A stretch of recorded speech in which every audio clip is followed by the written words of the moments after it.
Welcome, everyone, to People on Dating. I'm your host, Will Morales. And for those of you who are tuning in for the first time, this podcast is about the ups and downs of dating and how to navigate through it. Today, my guest is Amanda Johnson. Amanda, what's the LCSW stand for? Oh, good question. That's a licensed clinical social worker. So the Ah, type of therapist I am. gotcha. Okay, so she deals in relationship and trauma therapy, a trauma therapist for individuals and couples, expert in what really goes wrong behind closed doors. Amanda is a licensed therapist who specializes in the raw, unfiltered dynamics that drive modern relationships to the edge. Things like reactive cycle, resentment that simmers under the surface, attachment wounds in disguise, weaponized competence, sexual shutdown, power struggles, emotional labor, imbalances, and trauma reenactment in partnership. Amanda, thank you so much for being on People on Dating. How are you? I am good. Thank you for having me. This is No, great. it's my pleasure. So, Amanda, tell us a little bit about yourself. What was that journey like to become a relationship and trauma therapist for individuals and couple? What was that journey like for you? Yeah, no, I appreciate that. So I originally started off kind of pursuing more of a generalist perspective in social work, and it was sort of born out of a part of me that really enjoyed volunteering, being of service, when I was younger, and it felt like a natural progression Mm, into a helping field. Over time, I started to really want to hone in um, on a set of skills that could work to really uncover problems at their root cause. So, a lot of social work, in some parts of it, is about sort of supporting someone once an issue happened through case management or referrals or all sorts of things like that in different settings. But I became fascinated with how do you back up the process, uncover what's really going on, and mm. support people to heal more from a root cause analysis and uh, kind of way of working. Right. Okay. And today's topic is a good one. It's about what makes or breaks couples. And Hmm. in your fields of study and talking to people, are we seeing more and more couples not staying together because maybe someone's emotionally unavailable or someone's leveling up more than the other person or someone they get bored. I mean, I even talked to a few of my female friends, and I never heard this before until more recently in the modern dating era, that women get bored in relationships. So Hmm. in your, again, whoever you talk to, friends, couples, are we seeing that a couple of, whether it's a partner not leveling up or someone getting bored? What are you seeing out there? Yeah, that is a great question. And I'm drawing a little bit upon, Esther Perel as a name who speaks a lot in this space. Mm, She has sort of studied anthropologically relationships and also from a cross-cultural framework. But I think we see it in just everyday conversations that people have higher mhm, standards than ever in terms of who that person is supposed to be for them, as well as sometimes really lofty standards of how easy relationships should be. And conflict in and of itself now has become sort of a red flag that can send people running. So I think our tolerance for relationship skills is lower than ever, and our standards are higher than ever. I've seen that, and I even Hmm. what I mean by that, whether I'm reading an article about dating or even seeing what's online, even a friend of mine who's in her in her mid 20s. I remember one time we were talking about relationships, and we different eras. I'm in my early 60s. She's 25, 24, 23, 24, something like that. And all of a sudden she said, "Yeah, I want a man that makes six figures." I was like, "Whoa." All of a sudden that's the prerequisite, right? Six figures, got to be over six. Some want 6'2", 6'3". You got to have your own car. I mean, let's talk more about standards. Is Hmm. it people copying other people, or is this something that you're seeing in your profession? That standards have just gone way high. Even men. When I was younger, when we met someone that had a kid, that wasn't even like in our radar. Or never dated single mother. That wasn't our radar. We just said, Hmm. okay, you're not going to be number one. The kids first, understandable. But now men have these standards, don't date single mothers, women having standards, don't date anyone under 6 feet and under six figures. So talk more about that. Sorry, I kept on rambling. Yeah, no, it's okay. I can track, and my brain sometimes goes all over before it comes back too. Me So, too. Yeah. yeah, So you I know me can well. handle it. Yeah, I can handle it. Um, no, I think from like a kind of a aesthetic or external way of comparing people, I think obviously, the social media kind of landscape and internet culture has changed probably what all of our definition is of average person, because you Yeah. can sort of see, if you narrow down um like the top 10%, you can sort of almost pretend like that's the, a good depiction of average human, when you sort of narrow down or filter out choices, I guess, which I think Yeah. online dating has facilitated, and things happening online. Has So social media paid a big played a big part of it? that's my hunch. I mean, I'm reading and digesting research on how that sort of altered even adolescents' self-perception and Mm, self-esteem of themselves. Typically, the more we judge ourselves, the more we're also creating a bias towards other people as well, hmm. and using that metric to judge others. So, I think I'm digesting research that we're seeing that impact young people. Anyone who's really, their day to day involves a lot of socialization through social media platforms. I, th- and I think it's also, um, we're not dating within our small town anymore, where most of us aren't moving that much as some generations ago. And you could sort of wander in the town and kind of be aware of who your possibilities are and pick a good connection over time within a smaller pool. A lot of our culture is a lot more mobile now. There's Yeah. online dating, which can create long distance relationships. So I think it gives people more of a buffet mentality, where they're seeing options, options, options, and it can probably give someone the sense that they can keep looking for something better because there's endless options. Yeah, that's a great point about options, right? Women Mhm. get they got into my DMs and all these new terms I have to keep up Yeah, with doing yeah, a dating show.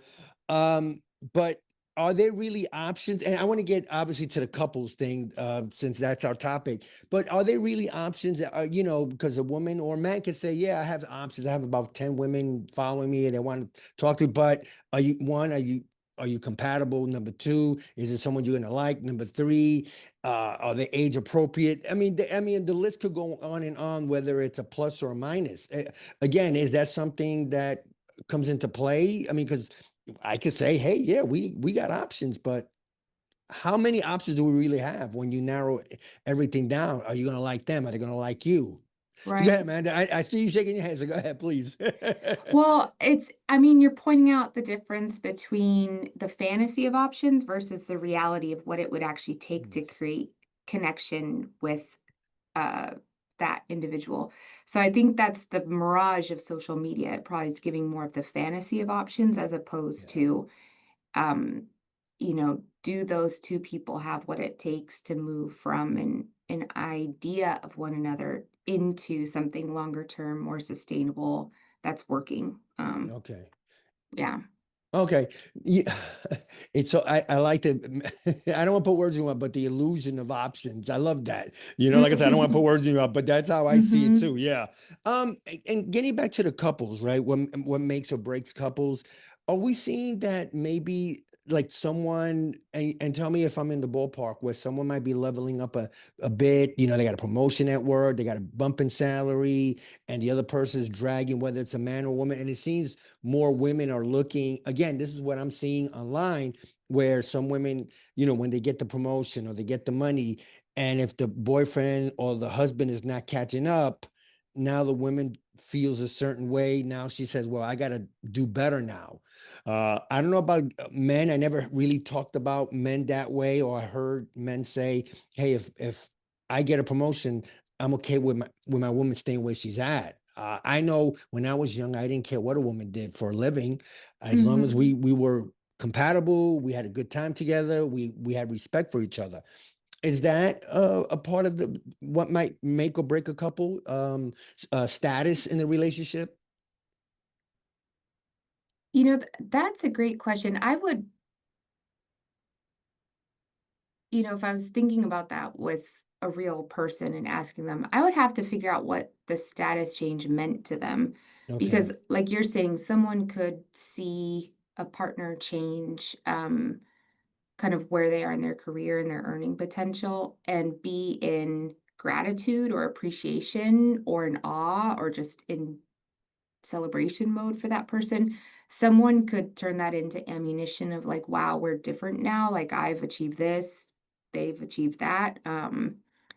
Someone could, so it's like I would need to drill down and try to understand what is that person making it mean that one Mm, person has progressed and the other hasn't. We do see oftentimes ruptures can happen between two people if one person has been on a journey of kind of emotional growth and personal mm, development, and the other person has stayed more stagnant or hasn't continued to kind of change their mindset, grow past stuck points, that kind of thing. I think mm. that has shifted.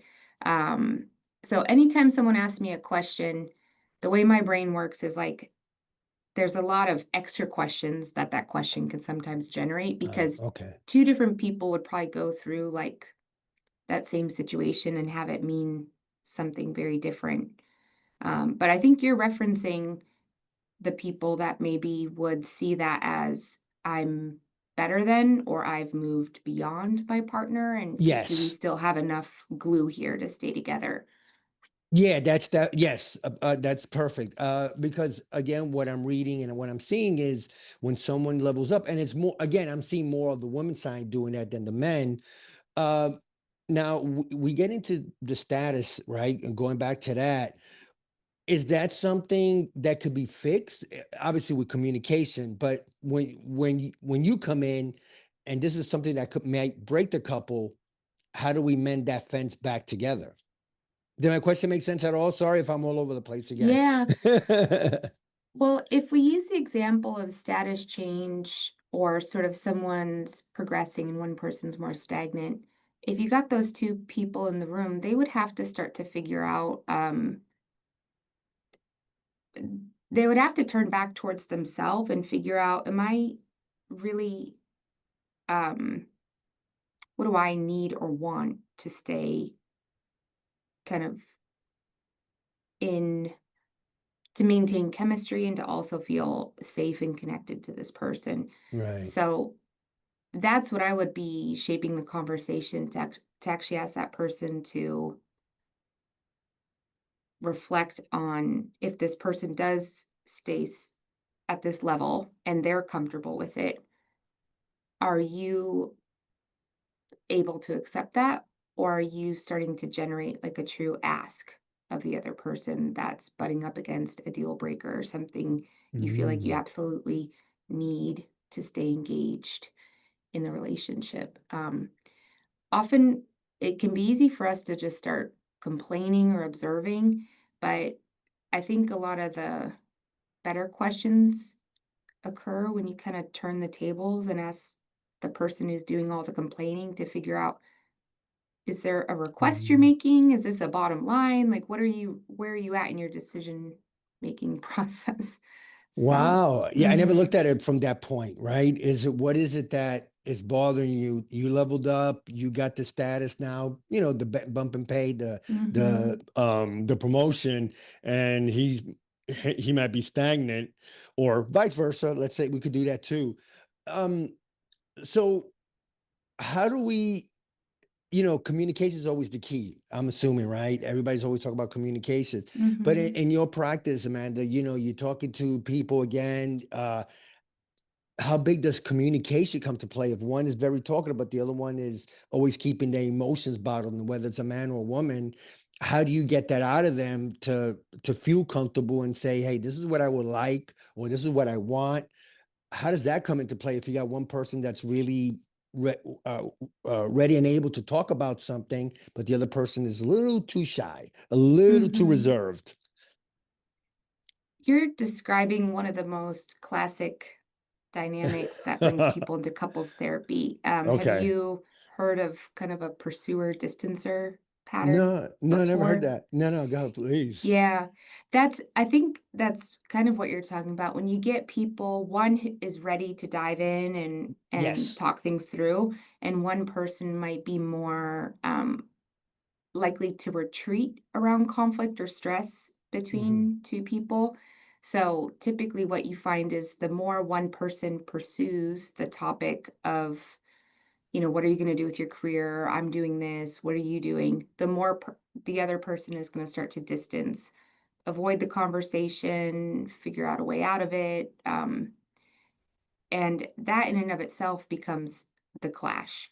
Not Okay. that necessarily two people have a discrepancy in how they're relating to their career, but typically, how is that couple navigating the conflict around that or the discrepancy? So, a pursuer distancer way of dealing with a imbalance is one of the classic reasons people land in a therapist office. Typically, the pursuer is hoping if I get my partner at least in the door, the therapist can then pursue him for me and I or for can pursue her for me, him or her. I Has that can sit happened to back and you? finally relax. Oh Yeah. yeah, Okay. So people talk more drop about their that. Yeah. partner. Yeah, people drop their partners off in couples therapy.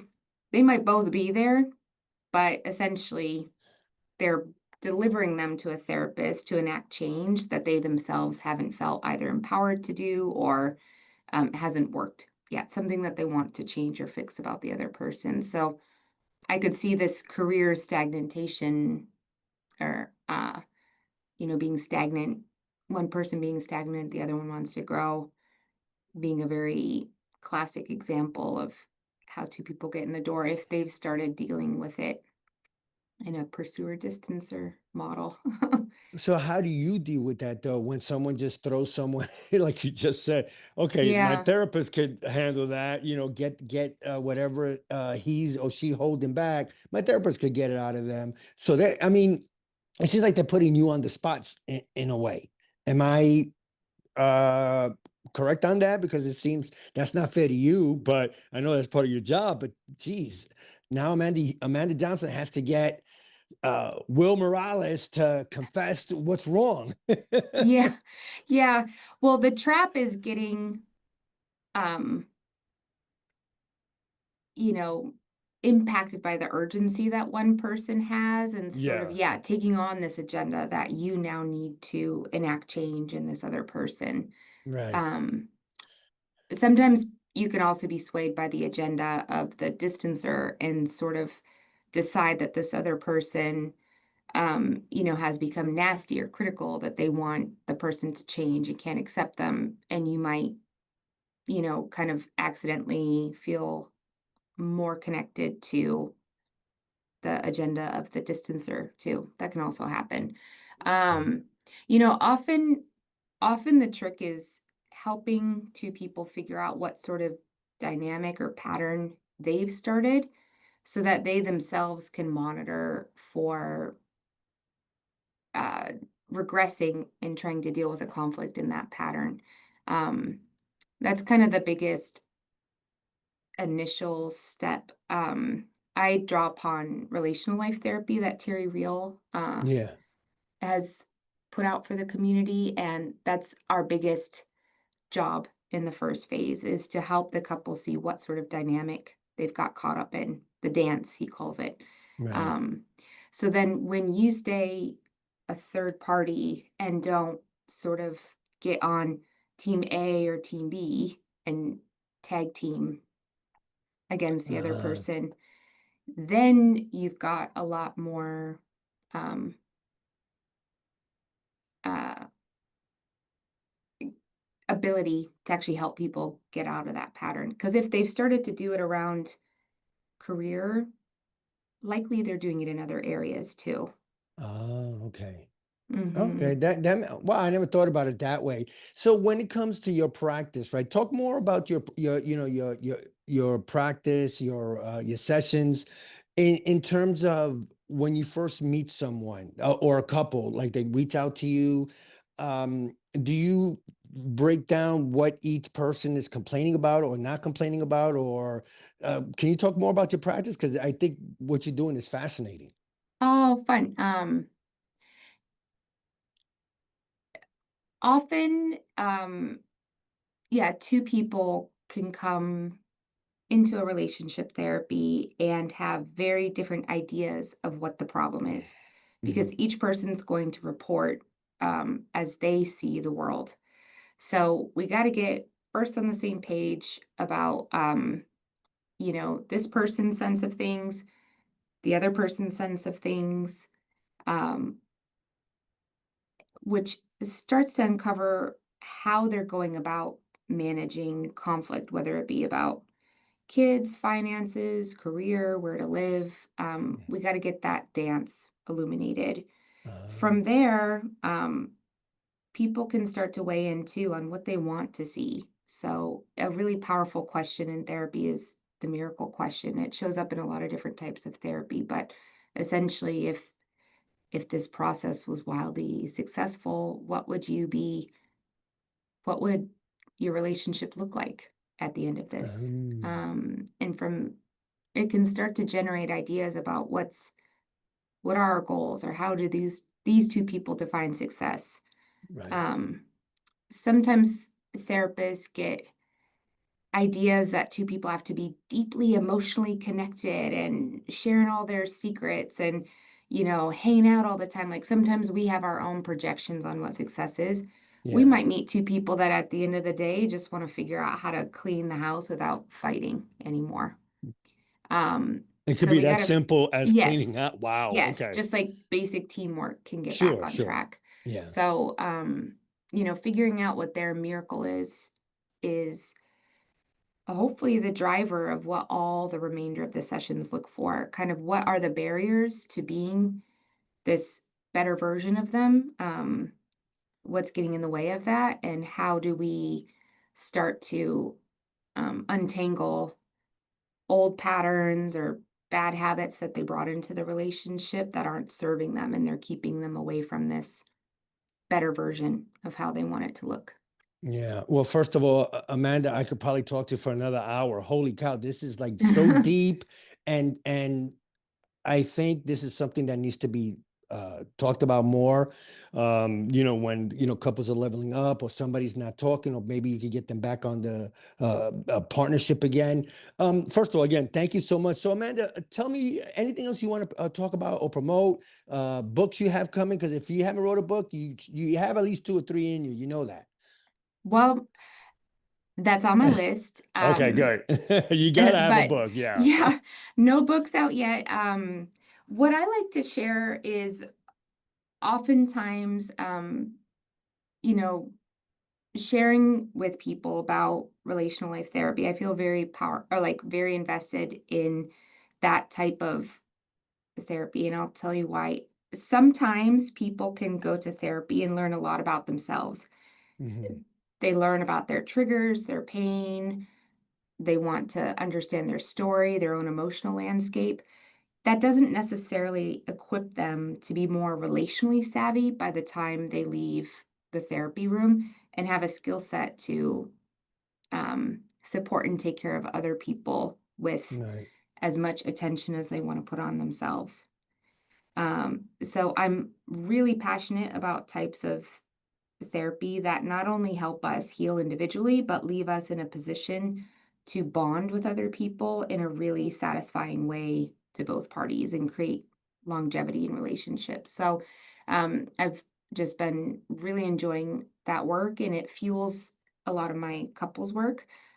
So when people connect with me for sessions or interested in understanding how to pursue resolving one of these stuck problems, uh, I want to make sure, you know, that type of very challenging very thought-provoking work, they're up for it because it's not for Yeah. the faint of heart, but in the long run, you get a really solid relationship if you can stick it out and figure out all those blocks and untangle from them. Yeah, and that's where you come in, definitely. So if somebody Mhm. wanted to get in contact with you, what's the best way? Right now, everything I'm doing is really centered on my website. Okay. So I can share that link with you, but it's Sure. AmandaJohnsonLCSW.com, like Uh, the credentials I shared with you earlier.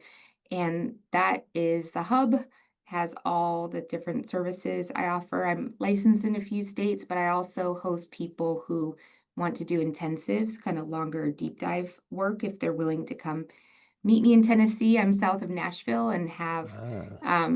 some beautiful retreat-like options for people to connect and work on a deeper level if they're ready for that type of commitment. Okay. That one more time, that website. AmandaJohnsonLCSW.com. Yeah, I'll definitely put on the show notes. Well, again, Amanda, thank you so much for being on People on Dating. I really, really appreciate it. Yeah, I appreciate you sharing all the savvy content you are and helping people have a space to access information on figuring out how to be more relational. So thanks to you as well for your work. No, I appreciate that. Thank you so much.